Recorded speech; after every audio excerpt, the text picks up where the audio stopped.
생각보다 종묘 건설을 더 서둘렀다는 점이 참 흥미로워요. 아니 보통 왕이 살 궁궐부터 짓는 게 순서 아닌가요? 왜 그랬을까요? 네, 그게 당시 조선이 가장 중요하게 생각했던 게 뭔지를 딱 보여주는 대목인데요. 태조 이성계가 한양으로 도읍을 옮기고 나서 1394년 10월에 종묘 공사를 시작해서 다음해 9월에 완공을 해요. 경복궁보다 먼저죠. 그러니까 살아있는 왕의 공간보다 더 급한 게 있었다? 그렇죠. 바로 돌아가신 선대 왕들, 조상들의 영적인 안식처를 마련하는 거였어요. 이걸 통해서 새 왕조의 정당성을 조상들에게 먼저 인정받으려 한 거죠.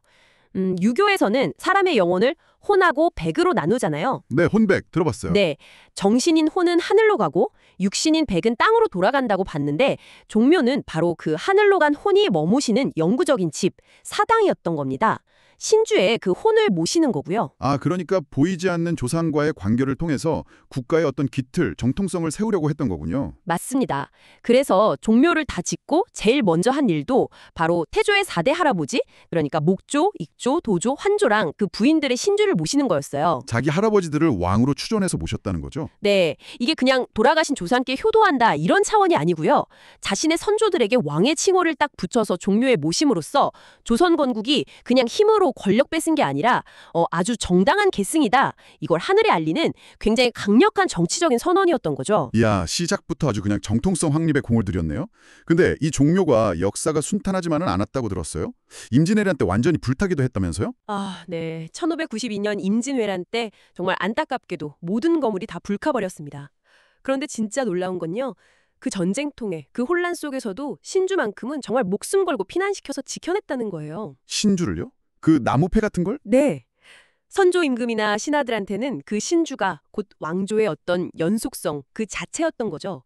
그래서 전쟁 끝나고 나서 궁궐도 다 불탔는데 그거보다 종묘 재건을 최우선으로 해서 1608년에 다시 완공을 합니다. 이게 얼마나 종묘를 중요하게 생각했는지 보여주는 거죠. 와, 신주 지킨 게 왕조를 지킨 거나 마찬가지였네요.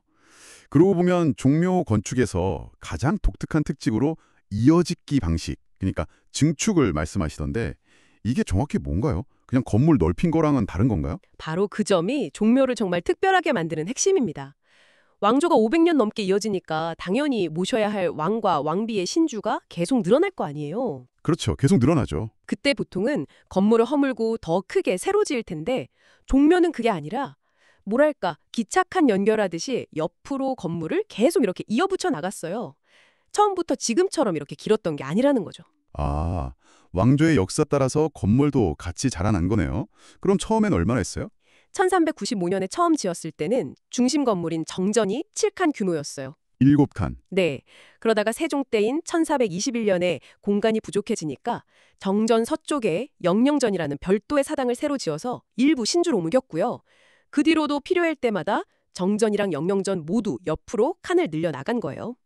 그래서 최종적으로 1836년 헌종 때 마지막 증축을 해서 정전은 19칸, 영령전은 16칸, 지금의 이 모습이 된 거죠. 와, 19칸이면 정전 길이가 어마어마하겠네요. 네, 정전 총 길이가 무려 101m에 달합니다. 101m.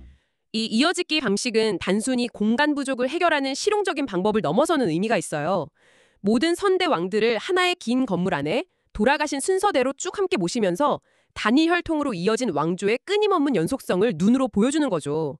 이 101m 길이 자체가 500년 조선 왕조 역사를 그냥 통째로 담고 있는 살아있는 연대기이자 기념비인 셈입니다.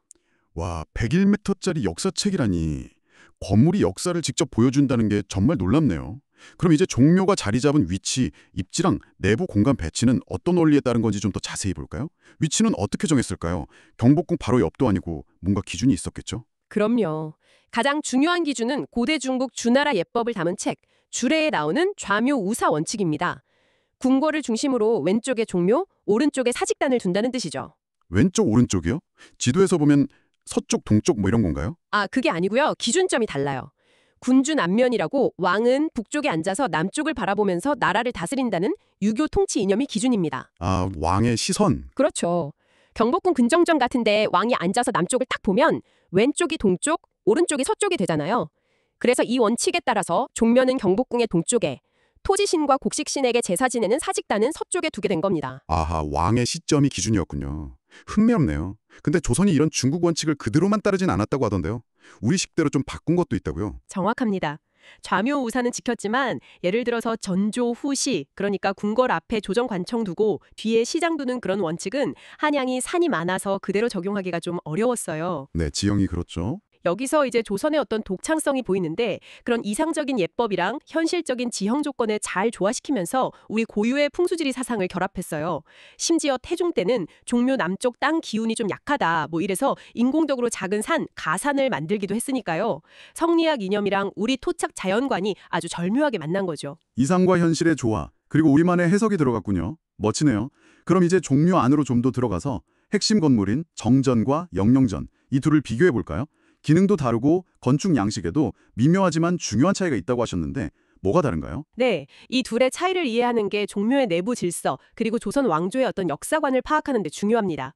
먼저 정전, 정던, 이름 그대로 종묘의 중심 건물이죠. 네, 정전. 여긴 조선을 세운 태조를 비롯해서 나라에 큰 공덕을 세운 왕과 왕비의 신주를 모시는 곳입니다. 특히 한 번 모시면 영원히 옮기지 않는 불천위, 부천위로 지정된 왕들의 신주가 바로 여기에 계세요. 현재 왕 19분, 왕비 30분, 총 49분의 신주가 모셔져 있습니다. 불천위, 왕조의 명예의 전당 같은 느낌인데요. 건축적으로는 아까 말씀하신 10m의 엄청난 길이가 일단 압도적일 테고 또 다른 특징은 없나요? 생각보다 화려한 장식은 좀 적은 것 같기도 하고요. 맞습니다. 그 극단적인 수평성, 101m 길이가 정전 건축 미학의 핵심이고요. 그리고 말씀하신 대로 단청 같은 화려한 장식은 거의 없어요. 기둥이나 벽을 붉은 칠로만 마감한 아주 간결한 모습이죠. 똑같은 형태의 방, 신실이 계속 반복되는 구조인데 이게 여기 모셔진 모든 영혼이 동등하다는 의미와 함께 왕조의 영속성을 상징합니다. 화려함보다는 장엄함, 엄숙함을 추구한 거예요. 또 건물 전체를 아주 넓고 높은 돌 기단, 월대 위에 올려서 지상의 인간 세계와는 다른 신성한 영역이라는 걸 분명히 보여주고요. 간결함 속에 장엄함과 상징성이 담겨 있군요. 그럼 영영전은 어떤 곳인가요? 영원한 안녕이란 이름에서 뭔가 다른 역할이 있는 것 같은데요. 네, 왕가의 조상과 자손이 함께 길이 평안하라 이런 의미를 담고 있습니다. 영영전은 아까 말씀드렸듯이 정전의 공간이 부족해지면서 세종 때 지은 별도의 사당, 별묘예요. 별묘? 여기에는 주로 정전에 모시는 기간이 끝나서 옮겨온 신주나 태조의 4대 할아버지들, 그리고 공덕이 상대적으로 좀 적거나 왕위에 계셨던 기간이 짧았던 왕들의 신주를 모십니다. 현재는 왕 16분, 왕비 18분, 총 34분의 신주가 계세요. 아, 정전과는 모시는 분들의 기준이 약간 다르군요. 건축적으로도 눈에 띄는 차이가 있나요? 정전이랑 비슷해 보이면서도 다르다고 하셨잖아요. 전체적인 분위기는 정전처럼 간결하고 엄숙하지만 규모는 좀 작고요. 가장 눈에 띄는 차이는 지붕 모양입니다. 정전 지붕은 처음부터 끝까지 높이가 쭉 갔잖아요. 네, 그렇죠. 아주 길게. 근데 영영전은 중앙에 4칸, 그러니까 태조의 4대조를 모신 부분의 지붕을 양옆의 방, 협실보다 한 단 높게 만들었어요. 아, 가운데가 솟아있군요. 네, 이게 영영전이라는 한 건물 안에서도 모셔진 조상들의 위계, 격의 차이를 두었다는 걸 시각적으로 보여주는 장치입니다. 야, 같은 사당 안에서도 지붕 높이로 위계를 표현했다니 정말 세심하네요. 근데 왜 굳이 이렇게 정전, 영영전 두 개의 사당으로 나눴을까요? 그냥 정전을 계속 더 크게 지을 수도 있었을 텐데요. 이게 바로 중국 종묘 제도랑 다른 조선 종묘만의 독창성입니다. 신주가 계속 늘어나는데 이걸 영원히 모셔야 했잖아요. 이런 실용적인 필요하고 또 유교 예법을 절충한 결과라고 볼 수 있어요. 정전의 그 통일된 모습은 왕조의 핵심 정통성을 보여주고 영양전의 그 가운데 솟은 지붕은 왕조의 뿌리, 중앙 사칸과 그 외의 계보 양엽실을 구분하면서 위계를 드러내는 거죠. 즉 모든 조상을 영원히 모시기는 하되 그 공덕과 지위에 따라서 예우를 다르게 하는 유교 원칙을 건축으로 아주 정교하게 구현한 조선만의 독자적인 시스템이라고 할 수 있습니다. 실용성과 상징성, 그리고 독창성까지 갖춘 시스템이었군요. 정전과 영영전 말고도 종묘에는 여러 부속 건물들이 있다고 들었습니다. 마치 작은 도시 같다고 하던데 이 건물들은 주로 어떤 기능을 했나요? 재래를 위한 지원 시설들이겠죠. 맞습니다. 종묘는 제례라는 핵심 의례를 중심으로 아주 완벽하게 짜인 하나의 유기체 같아요. 예를 들어 제궁 또는 어숙실이라고 부르는 곳은 왕과 세자가 제사 전에 머물면서 목욕하고 옷 갈아입고 몸과 마음을 깨끗게 하던 공간이에요. 일종의 제례 준비 관저 같은 거죠. 네, 재개하는 곳. 그리고 전사청은 이름 그대로 제사에 올릴 음식을 아주 신성하게 준비하던 주방이고요. 향대청에서는 제사에 쓰는 향, 충문, 패백 같은 중요한 예물을 보관하고 제관들이 대기하는 역할을 했습니다. 그 외에도 역대 공신들 위패를 모신 공신당, 궁궐의 안녕과 관련된 여러 신들에게 제사 지내던 칠사당, 그리고 종묘제례악 연주하는 악공들이 대기하고 연습하던 악공청 같은 건물들이 다 제 역할을 하고 있었죠. 이 모든 시설들이 착착 돌아가야 장엄한 종묘제례가 완성될 수 있었던 겁니다. 이야, 정말 제례 하나를 위해서 완벽하게 조직된 공간이네요. 제사 준비부터 실행, 관련 인물들까지 다 고려된 설계군요. 공간뿐 아니라 길에도 특별한 의미가 있다고요. 정문에 들어서면 세 갈래 길이 나온다던데요? 네, 종묘 정문을 딱 들어서면 바로 보이는 세 갈래 길이 삼도인데요. 이것도 공간의 위계를 아주 명확하게 보여주는 중요한 장치입니다. 가운데 가장 높고 넓게 닦인 길이 신로 또는 신향로라고 불려요. 실로, 신의 길. 네, 이름 그대로 오직 조상신의 홀령, 그리고 제사에 쓰는 향과 충문만이 지나다니는 길입니다. 살아있는 사람은 절대 이 길을 밟으면 안 됐어요. 엄격하게 금지됐죠. 그 동쪽 길, 그러니까 왕이 남쪽을 볼 때 왼쪽 길은 왕이 다니는 어로, 서쪽 길, 오른쪽 길은 세자가 다니는 세자로입니다. 길 하나 걷는 것만으로도 신과 인간, 또 왕과 세자 사이의 질서 같은 게 느껴지겠네요. 그렇죠. 그리고 여러 겹으로 쌓아진 문하고 담장은 속세와 신성한 영역을 단계적으로 구분하는 경계 역할을 해요. 안으로 들어갈수록 점점 더 엄습하고 신성한 분위기가 고조되도록 유도하는 건축적 장치인 거죠. 마지막으로 정전과 영령전 앞에 넓게 펼쳐진 그 거대한 돌 기단, 월대는 종묘 제례라는 성스러운 의식이 실제로 펼쳐지는 무대이면서 동시에 신의 영역인 전각 건물과 인간의 영역인 앞마당, 묘정을 구분하는 상징적인 경계 공간 역할도 합니다. 모든 요소가 제례의 신성함과 질서를 위해 치밀하게 개혁된 것이죠. 이제 종묘의 경관, 그러니까 자연 요소에 담긴 의미를 살펴볼 차례인 것 같습니다. 종묘의 숲이나 나무들도 그냥 보기 좋으려고 심은 게 아니라고 하셨죠? 어떤 의미가 숨어 있나요? 맞습니다. 종묘의 경관 디자인은요, 화려한 장식보다는 엄숙함, 품위, 그리고 영원성, 이런 걸 강조하는 절제된 아름다움을 추구합니다. 울창한 숲은 우선 바깥 세상의 시선이나 소음을 차단하는 완충 역할을 해서 사당의 신성한 분위기를 보호하고 깊이를 더해주죠. 나무 하나하나에도 상징적인 의미를 부여했습니다. 예를 들면 어떤 나무들이고 어떤 의미를 가지나요? 대표적으로 소나무. 사계절 내내 푸르잖아요. 그래서 변치 않는 절개와 지조를 상징합니다. 유교에서 중시하는 충, 절의 등목과 통하기 때문에 조상을 모시는 신성한 공간에 가장 잘 어울리는 나무로 여겨졌죠. 네, 소나무는 정말 그런 이미지가 있죠. 그리고 향나무는 좋은 향기가 나고 오래 살기 때문에 예로부터 신성한 나무로 취급받았는데 특히 연못 가운데 섬, 방지원도에 심어서 천상세계나 신선사성과의 연결을 암시하기도 했고요. 또 느티나무는 크고 위협 있는 모습 때문에 권위와 질서, 그리고 왕조의 안정과 번영을 상징하는 나무로 선택되었습니다. 소나무, 향나무, 느티나무 다 그 공간을 성격하고 깊은 관련이 있군요. 혹시 반대로 일부러 심지 않은 나무도 있을까요? 뭐랄까 아름다운 꽃나무 같은 것들은 왜 잘 안 보이는 것 같죠? 아, 그거 아주 중요한 지적이십니다. 네, 벚나무나 매화나무, 배롱나무처럼 화려한 꽃을 피우는 나무들은 의도적으로 배제했어요. 아, 일부러 안 심었다. 네.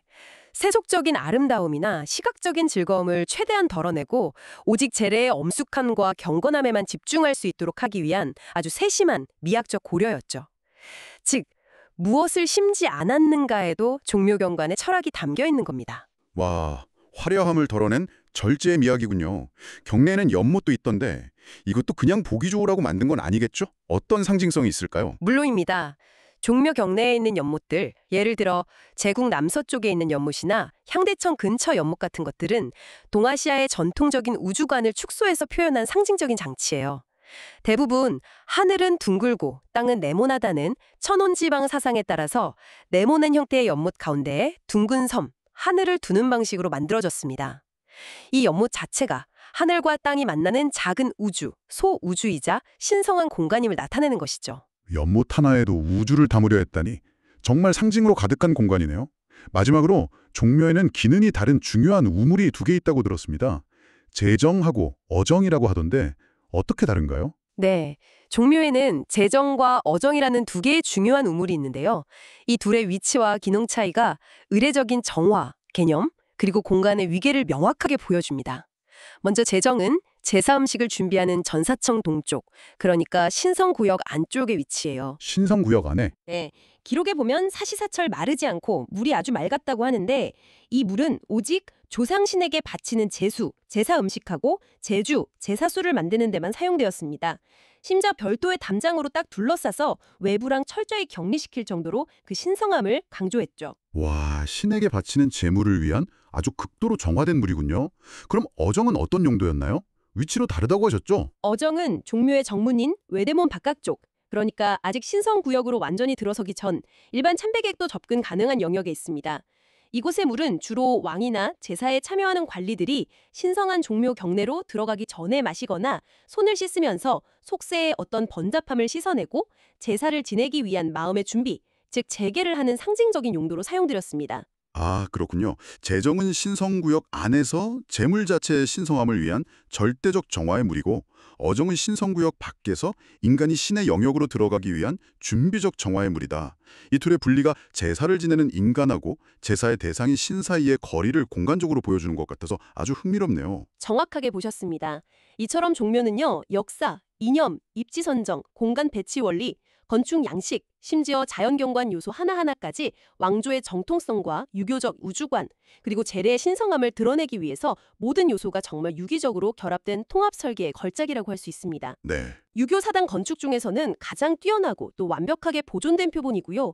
특히 17세기 초 임진왜란 이후에 중건된 모습이 거의 원형 그대로 유지되고 있고 본래의 재래 기능을 오늘날까지도 계속 이어오고 있다는 점, 그러니까 진정성과 완전성이 세계적으로 높은 평가를 받는 이유입니다. 그 장대한 수평미하고 이어짓기 방식이 만들어내는 독특한 건축미, 그리고 종묘 재래와 재래약이라는 무형유산과 완벽하게 결합해서 오늘날까지 살아 숨쉬는 살아있는 유산이라는 점이 정말 특별하게 다가오네요.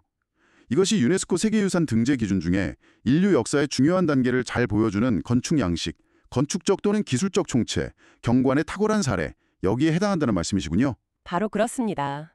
중묘는 단순한 과거의 유적이 아니라 유형의 건축과 무형의 의례가 결합해서 시공을 초월하는 어떤 숭고함을 자아내는 현재 진행형의 문화 공간인 것입니다.